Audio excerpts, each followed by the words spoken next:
दीदी शुरू करिए।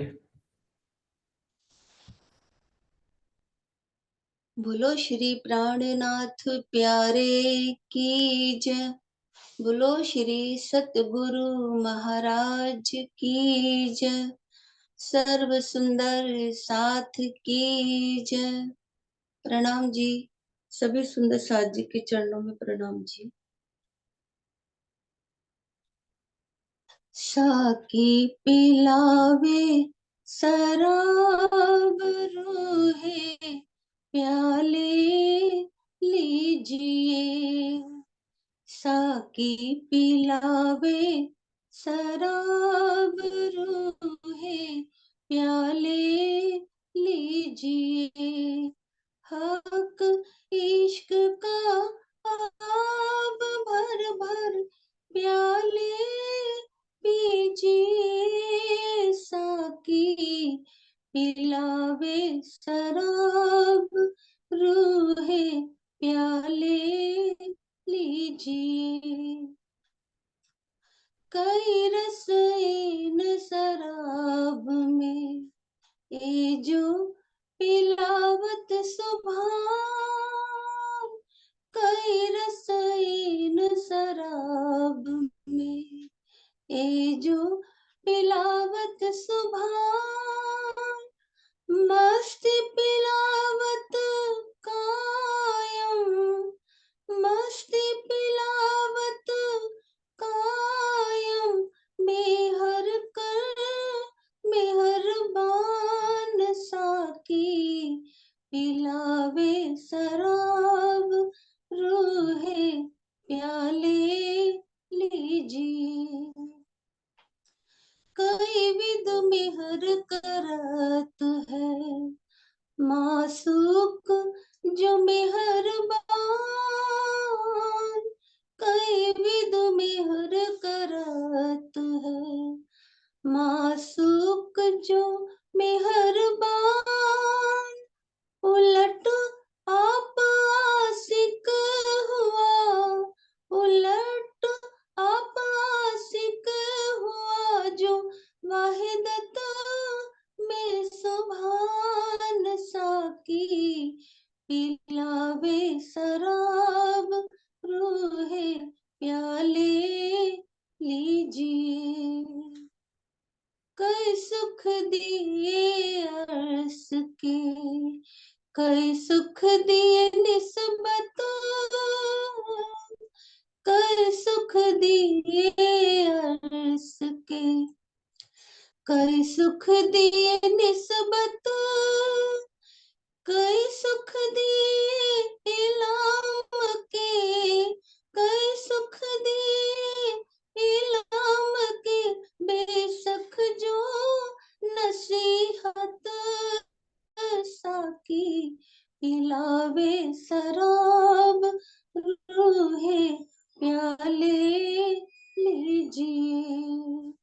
हक इश्क का आब भर भर प्याले पीजिए। साकी पिलावे शराब रूहे प्याले लीजिए। देखी कायम साहिबी हक की जिनका नाही सुमार। देखी कायम साहिबी हक की जिनका नाही सुमार। इन ना सोत में बिठाई के। इन ना सोत में बिठाई के सुख दिखाए नूर के पार। साकी पिलावे शराब रूहे प्याले लीजिए। खेती कहूँ मेहर महबूब की जो रूहे देखो सहूर कर। खेती कहूँ मेहर महबूब की जो रूहे देखो सहूर कर। शेर महमद कहे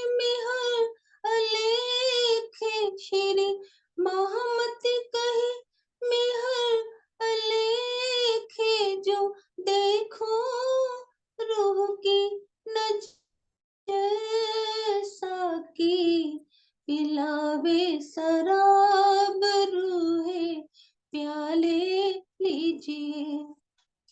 हक इश्क का आप भर भर प्याले पीजिए। साकी पिलावे शराब रूहे प्याले लीजिए। भर भर प्याले पीजिए। बोलो श्री प्राणनाथ प्यारे की जय। बोलो श्री सतगुरु महाराज की जय। प्रणाम जी, सभी सुंदर साथ जी को प्रणाम जी।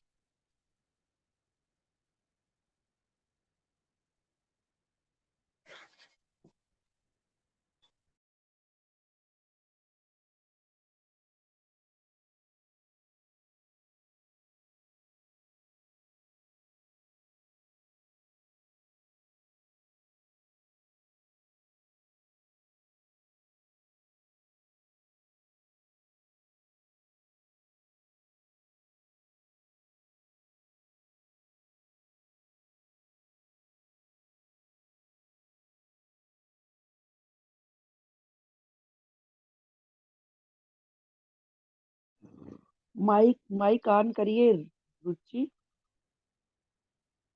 जीवन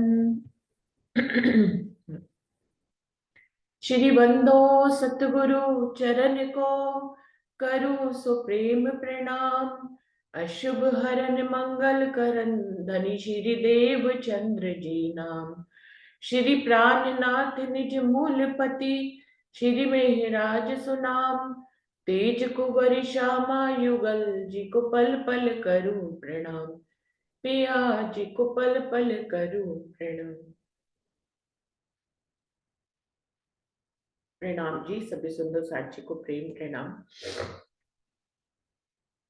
खिलवत वाणी का 7वां प्रकरण चल रहा है, बेसकी का प्रकरण, जिसकी 27 चौपाई हो गई थी। 28वीं चौपाई से आगे बढ़ते हैं सुंदर साक्षी। मोहम्मद ईसा अर्श में पहुंचे हक हजूर, कर अर्ज सब मेराज में बेशक करी मजबूर। अक्षर की आत्म मोहम्मद साहब के अंदर जो थी और ईसा रुअल्लाह श्यामा मरानी की आत्म जो थे, दोनों ही राजी महाराज का दोनों ने दर्शन किया और दोनों ही हक के हजूर में पहुंचे। और उस मेराज में, उस दर्शनों में उनकी धनी से जो भी बातें हुई, उन बातों के बारे में अब इस तारतम वाणी में पूर्ण रूप से बता दिया गया है। तो अब किसी भी तरह का संशय नहीं रह गया है, बेशकी आ गई है। मोहम्मद ईसे दिए जवाब, तिन में रही न सक नहीं पड़ुत्तर में जो हक के दिए बुजरक। मोहम्मद साहब और ईसा रुअल्लाह श्यामा मरानी ने राजी महाराज के दर्शनों के समय पर जो भी वार्तालाप करी और राजी ने उनको क्या उत्तर दिए, जो हक के दिए बुजरक, उसमें किसी भी प्रकार का कोई संशय नहीं रह गया। मोहम्मद साहब जब गए थे तो उन्होंने 90,000 हरफ सुने थे राजी महाराज से, और ये भी पूछा था कि ये जो मोमिन यहाँ पर बैठे हैं, इनके मुंह पे ताला क्यों लगा हुआ है। तो धनी ने उनको उत्तर दिया था कि तेरा दिल ही कुंजी बनेगा और इनका ताला जो है वो खोलेगा। तब धनी देवचंद जी के तन में तारतम ज्ञान की कुंजी आई, जिससे कि ये ज्ञान परमधाम का आया और रूहें जो है इसी ज्ञान से जागृत होकर अपने कुलफ को हटा पा रही हैं, जो उनके ऊपर गुनाह लग गया है खेल मांगने का। जितना जीव जागृत होता चला जाएगा उतना ही वो गुनाह से, जो गुनाह लगा है आत्मा के ऊपर, जबकि जागृत जीव होगा, लेकिन जागृत जीव की लीला को आत्मा जो नजर के रूप में आई है वो आत्मसात करेगी, उतना ही वो जागेगी। क्योंकि आत्मा नजर के रूप में जीव के ऊपर आई है, तो जीव फरामोश है तो वो फरामोशी की लीला को देख रही है। जब जीव जागृत हो जाएगा तो वो जागृत अवस्था की लीला को देखेगी। तो रूहें जो है आत्मा की जो नजर है वो जिस जीव के ऊपर बैठी हुई है उसी जीव की लीला को आत्मसात करती है। इसलिए जीव का जागना बहुत जरूरी है। आत्मा तो पहले से ही परमधाम में जागी हुई है, हमेशा से जागी थी। वो तो धनी ने अपनी हिकमत से उसको फरामोशी के पर्दे में डाल दिया है, लेकिन वास्तव में जीव का जागृत होना जरूरी है। क्योंकि जीव जितना जागृत होगा, आत्मा जो इसकी नजर उसके ऊपर आई है वो उतनी ही जागृत लीला को आत्मसात करेगी। जी, आत्मा जितनी जागृत लीला को आत्मसात करेगी उतनी ही परात्म भी जो है उस लीला को आत्मसात करेगी। तो जीव का जागना सबसे ज्यादा जरूरी है। बीच सब मेराज के जेती भई मजकूर, ए सक जरा ना रही जो खिलवत तजल्ला नूर। वो कह रहे हैं उस दर्शनों में धनी से जितनी भी बातें हुई, चाहे धनी देवचंद जी की श्याम जी के मंदिर में जब धनी ने उनको दर्शन दिया तो जितनी बातें हुई, तारतम वाणी, यहीं से ही जो तारतम जो बातें हुई उन्हीं को ही तारतम कहा गया है। जेती भई मजकूर, जो भी बातें हुई, चाहे अक्षर की आत्म की मूल मिलावे में धनी से जो बातें हुई, दर्शन की रात, दर्शन होने पर जब आत्मा और परमात्मा आमने सामने है उसी को ही मेराज कहते हैं। चाहे वो अक्षर की आत्मा मूल मिलावे में जाके दर्शन करे या धनी मूल मिलावे से अपने आवेश स्वरूप से आकर यहाँ पर रूह को दर्शन दे, दोनों को ही मेराज कहते हैं, दर्शन ही कहते हैं। उसमें जो भी बातें हुई, चाहे धनी देवचंद जी से या अक्षर की आत्म से जो भी बातें हुई, उसमें किसी भी प्रकार का अब कोई संशय नहीं रह गया है। इस तारतम वाणी ने रसूल मोहम्मद यानी कि अक्षर की आत्म ने जब धनी का दीदार किया तो जो बातें हुई उनको भी खोल दिया है, और धनी के आवेश स्वरूप ने यहाँ पर श्यामा महारानी की आत्म को जब दर्शन दिया तो जो बातें हुई हैं उनके भेदों को भी इस ब्रह्मवाणी में खोल दिया गया है।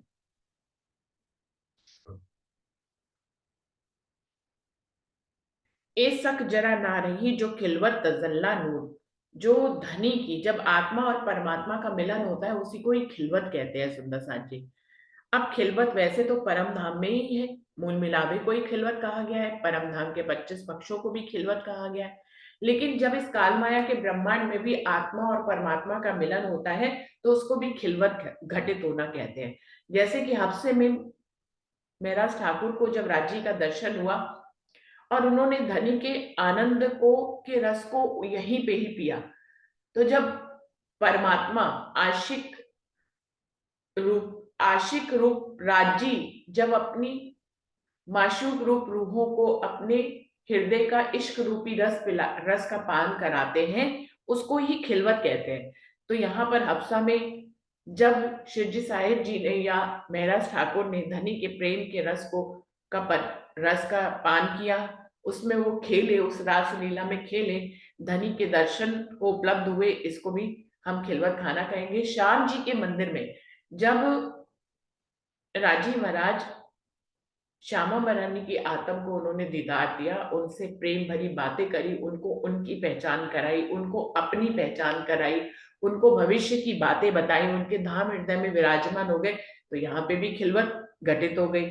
जो खिलवत तजल्ला नूर, धनी की खिलवत जो अपनी रूहों के साथ घटित हुई, प्रेम की लीला घटित हुई, उसको खिलवत कहते हैं।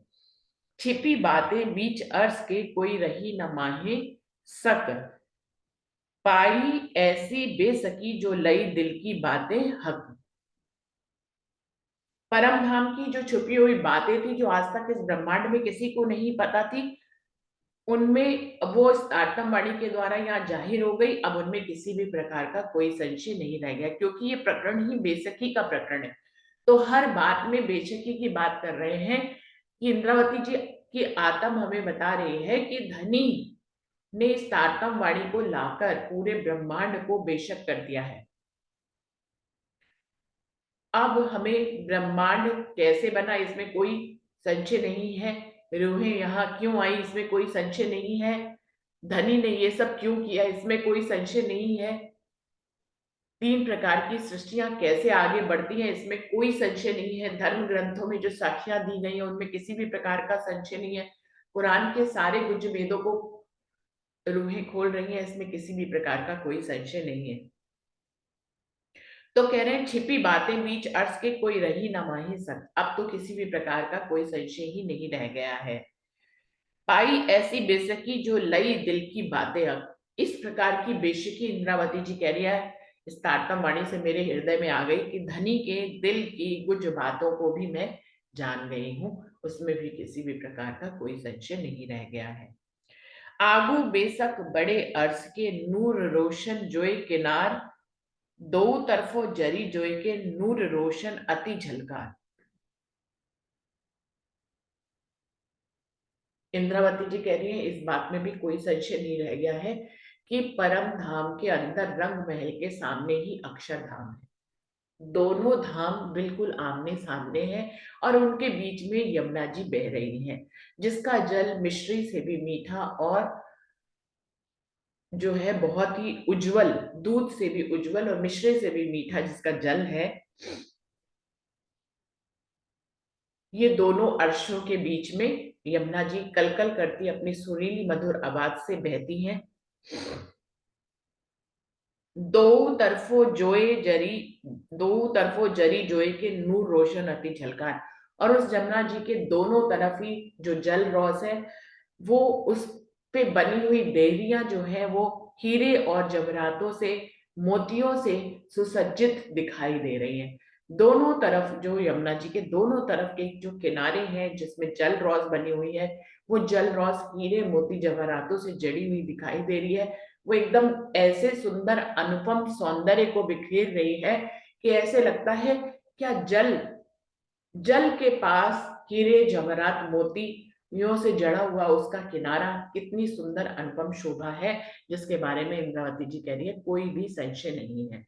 सुंदर साथ जी दुनिया में देखने में कहीं नहीं मिलता है। वैसे तो कहते हैं हीरे जवाहरात और मोती जो है समुद्रों की गहराई में ही होते हैं, लेकिन उनको ऊपर नहीं देखा जा सकता है। परम धाम वो अनुपम स्थान है जहां पर यमुना जी के किनारे दोनों तरफ जो जल रॉस है वो हीरे जवाहरातों मोतियों से जड़ी हुई दिखाई देती है। उसकी झलकार जो है आसमान तक जाती है, जल में भी चारों तरफ उसकी रोशनी बिखरी रहती है। तो इतनी सुंदर और अनुपम शोभा है यमुना जी के दोनों किनारों की जल रॉस की। उसी का वर्णन कर रहे हैं कि इसमें अब जब श्यामा महारानी का ये ज्ञान इन बातों को वर्णन करता है इस वाणी के माध्यम से, तो वो नजारा हमारी आंखों के सामने आता है और हमें किसी भी प्रकार का कोई भी संशय नहीं है। सक नाही जल उजले मिश्रा मीठा जो मिश्री, सक न गिरदवाए बाग की कई मोहल जबेर जरी। कह रहे इस बात में किसी भी प्रकार का संशय नहीं है कि ये जो जमुना जी का जल है वो मिश्री से भी मीठा है और दूध से भी उजला है, ऐसा जल है वो। और सक न गिरदवाए बाकी, और उसके दोनों तरफ जो है वो 7 घाट, बाग 7 घाट है और घाटों के पीछे जो है वो 7 वन की शोभा आई है। कई मोहल जबेर जरी, और जल रोस पर जो छूटक छूटक देहरिया बनी हुई है जिसमें स्नान करने के बाद रूहें जो है अपने वस्त्र इत्यादि बदलते हैं, वो सुंदर महल बने हुए हैं। वो महल भी हीरे जवाहरात और मोतियों के बने हुए झलकार कर रहे हैं और दोनों ओर 7-7 वन से घिरी हुई है ये यमुना जी। केल, लिंबोई, अनार, अमृत, जाम्बू, नारंगी और बट। अब वो कह रहे हैं इस बात में हमें किसी भी प्रकार का संशय नहीं है। हम सभी अब उस केल पुल से लेके बट पुल तक की सारी शोभा को जानते हैं और दोनों तरफ किनारों पे जो जलरौस आई है उस पे जो देहरियां बनी हुई हैं जो हीरे जवाहरातों से जड़ी हुई हैं, मोतियों से झलकार कर रही हैं, जिससे यमुना जी का दोनों तरफ के किनारे जो है वो अनुपम शोभा को झलकार करते हुए धारण किए हुए हैं। इसमें किसी भी प्रकार का कोई भी संशय नहीं रह गया है।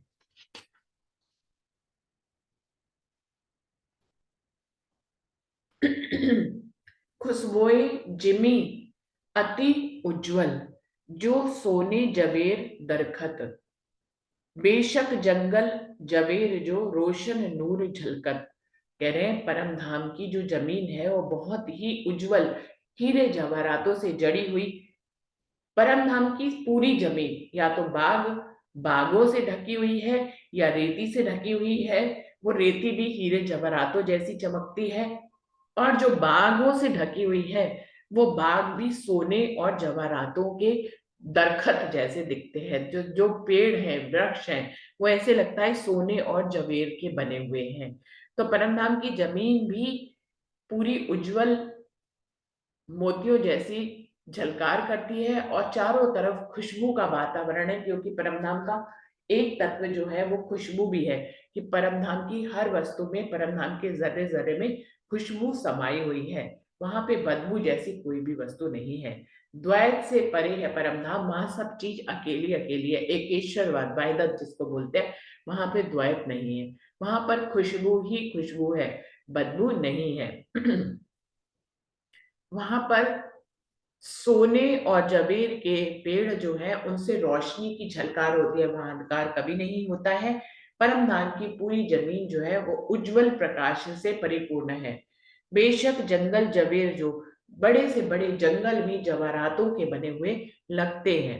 रोशन नूर झलकार, चारों तरफ उनकी नूर की रोशनी जो है वो झलकार करती रहती है। इस प्रकार के का परमधाम है हमारा। इस बात में इंद्रावती जी कह रही है कोई भी संशय अब नहीं रह गया है।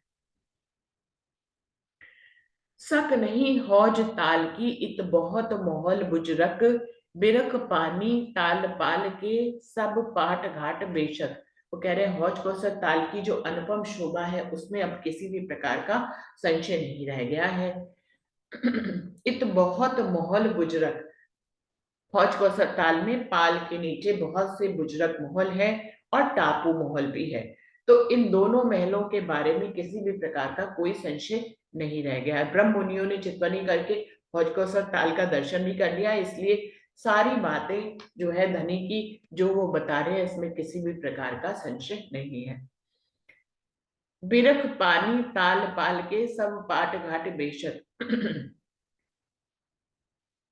हौज कौसर ताल की पाल के नीचे से होते हुए जो जल आकर जो है अंदर के ताल में आकर मिलता है, उसमें किसी भी प्रकार का अब कोई संशय नहीं है। और पाट का जो घाट है वो भी अनुपम शोभा से विराजमान है। पाट घाट जो कि अमृत बन के आगे पाट घाट है, बिल्कुल मध्य में यमुना जी के ऊपर ये अमृत बन और अमृत बन के आगे ये सब घाट जो है वो ब्रनों के आगे हैं। लेकिन ये जो पाट घाट है, जो अमृत बन जिसके पीछे है, वो जल के ऊपर सुंदर शोभा को धारण किए हुए खड़ा हुआ है। और ऐसा ही पाट घाट अक्षरधाम की तरफ भी शोभायमान है। बेशक बड़े अर्ज की क्यों कहूं बड़ी मोहलात, बाग बड़ा गिरदवाए का इंजुमा कया ना जाए। बेशक बड़े अर्ज की क्यों कहूं बड़ी मौलात। अब परमधाम के बारे में किसी भी प्रकार का संशय नहीं रह गया है। परमधाम के मध्य में रंगमहल 9/10 आकाशी का है, इसमें किसी भी प्रकार का कोई संशय नहीं रह गया है। और इस रंगमहल को घेर कर चारों तरफ बन ही बन आए हैं। बाग बड़ा गिरदवाए का इंजुबा कयाना जात। सो बेशक बड़े अर्ज की क्यों कहूं बड़ी मोहलात, बाग बड़ा गिरदवाए का इंजुमा कयाना जात। रंग महल को चारों तरफ से गोल घूमते हुए बड़े वन के वृक्षों ने भी घेर रखा है। और कई छोटे बड़े वन के अलावा भी बहुत से बाग हैं जो रंग महल को चारों तरफ से घेरे हुए हैं। रंग महल के पूरब की दिशा में केले, लिंबोई, अनार, अमृत, जांबू और नारंगी नारंगी और बट का घाट है। उसके दक्षिण की तरफ बट पीपल की चौकी का बाग है। रंग महल के पश्चिम में फूल बाग, नूर बाग, अन्न बंद और दूब दलीचा है। और पूरब और रंग महल के उत्तर में बड़ो बन के अखाड़े हैं, जहां पे पशु पक्षी जो है अनेक प्रकार की क्रीडाएं करते हैं। उसके अलावा उससे आगे जो है बड़ो वन के आगे मधुबन है और फिर महाबन है। तो इस प्रकार से वो कह रहे हैं बाग बड़ा गिरदवाए का जुबा कयो न जाए। रंग महल को घेर कर जो बड़ा बाग आया है यानी कि बड़ो वन आया है और कई वन आए हैं, इनकी शोभा को इस जुबा से कहना संभव नहीं है। इत सक मोहे जरा नहीं, बन गलियों पशु खेलत, गिरधवाए गूंजे अर्श के कईविद जिक्र करत। इंद्रावती जी कह रही है अब मुझे इस बात में भी कोई संशय नहीं रह गया है कि परम धाम में, परम धाम की बनों की गलियों के बीच में वहां के पशु और पंक्षी बड़े आनंद की क्रीड़ा से अनेक प्रकार के खेल तमाशे करते हैं। इसमें मुझे किसी भी प्रकार का कोई संशय नहीं है। गिरधवाए गूंजे अर्श के कई जिक्र करत, और ये पशु पक्षी इतने सुंदर हैं और अपनी मधुर ध्वनि ध्वनि में पिया पिया सखी सखी पिया पिया राज राज गूंज बोलते रहते हैं और धनी का ही जिक्र करते रहते हैं। इसलिए पूरे परमधाम में इनकी आवाज मधुर ध्वनि जो है वो गूंजती रहती है। इसमें मुझे किसी भी प्रकार का कोई संशय नहीं है। यो केती कहूं बेसकी इलम नहीं हिसाब, इनका नहीं सो केती कहूं बेसकी इनका नहीं हिसाब, मोहम्मद दिखावे हक इश्क जो साकी पिलावे शराब। इस प्रकार से इंद्रावती जी कह रही है मैं और कितनी बेशक, मैं कितनी हो चुकी हूँ, इसका वर्णन और कहां तक करूं, इसका कोई हिसाब ही नहीं है कि मैं कितनी बार बेशक हुई, इसका कोई भी हिसाब नहीं है। पहले हिसाब गिरधवाए गूंजे अर्श के कई भी जिक्र करत। तो इस प्रकार से कितनी बेशकी मुझे आई है, या इस तारतम वाणी के आने पर रूहों के दिल में कितनी बेशकी आई है, इसका जो है शब्दों में बयान नहीं किया जा सकता। ये तो मैंने इस बेशकी के प्रकरण में थोड़ी सी 37 चौपाइयों के माध्यम से आपको बेशकी के बारे में बताया है। मोहम्मद दिखावे हक इश्क जो साकी पिलावे शराब। अब राजी महाराज अपने दिल की शराब को, अपने दिल के प्रेम को रूहों को पिला रहे हैं, जिसके बारे में भी कोई संशय नहीं है। तो सुंदर साथ जी यहाँ पर 7वां प्रकरण पूरा होता है, बेसकी का प्रकरण। अभी 8वें प्रकरण पे आगे बढ़ते हैं। ये इसकी हेडिंग है शराब सुख लज्जत। धनी के इश्क रूपी शराब की बात यहाँ पर इस प्रकरण में हो रही है कि धनी जब अपनी इश्क रूपी शराब अपनी रूहों को पिलाते हैं तो उन्हें कैसा आनंद और कैसी मस्ती चढ़ती है, उसको इस प्रकरण में बताया गया है। तो क्या है प्रकरण का नाम? शराब सुख लज्जत। जो धनी प्रेम की शराब पिला रहे हैं उसके क्या सुख है, उसकी क्या लज्जत है, जिसका वो वर्णन करने जा रहे हैं। साकी पिलावे शराब रूहें प्याले लीजिए, हक इश्क का आप जो भर भर प्याले पीजिए।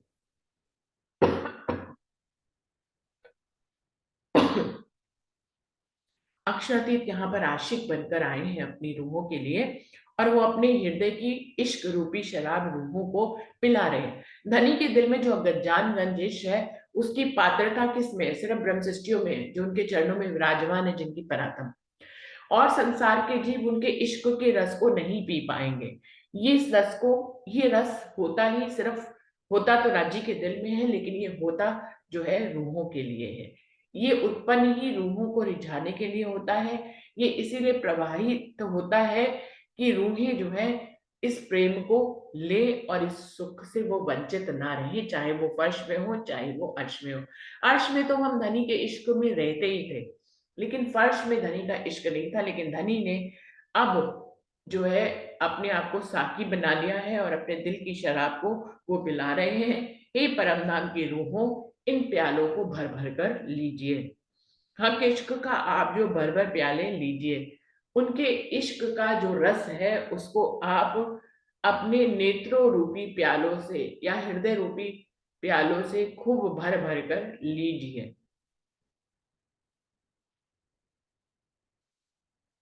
हक आशिक रूहन का इन इश्क का आब जे, इन आब में जो स्वाद है रस जाने पीवन वाले।